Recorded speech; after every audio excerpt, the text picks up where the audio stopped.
In CBT, one of the best ways to treat anxiety, especially somebody who has anxiety, social anxiety, is through a treatment called graded exposure. We drop a sort of a list of things that makes them really anxious.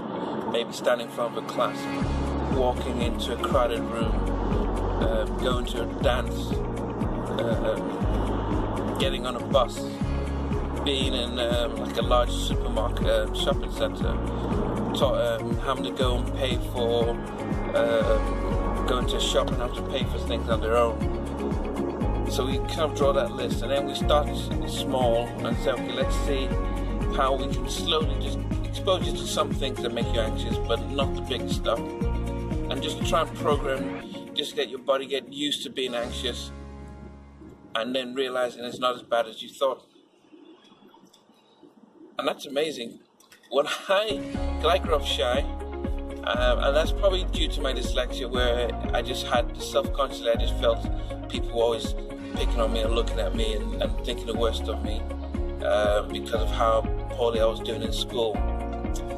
But when I moved to America to go to university, I thought, I'm in a new environment and I need to sort of give myself a fresh start, let me get rid of this shy personality. And I must admit, America is a very different animal. It gives you that self-confidence.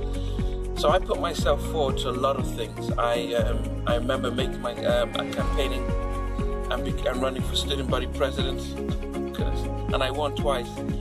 And I said, okay, to really conquer this shyness, I started standing in front of all the students and giving speeches and things. And I slowly but surely started to overcome a lot of that anxiety and that shyness.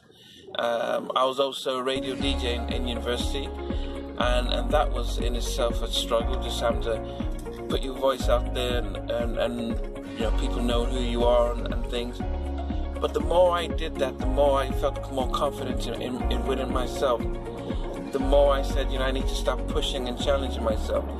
Of course, it's now that I realized that I did something called exposure, and that is, but I did it gradually, running for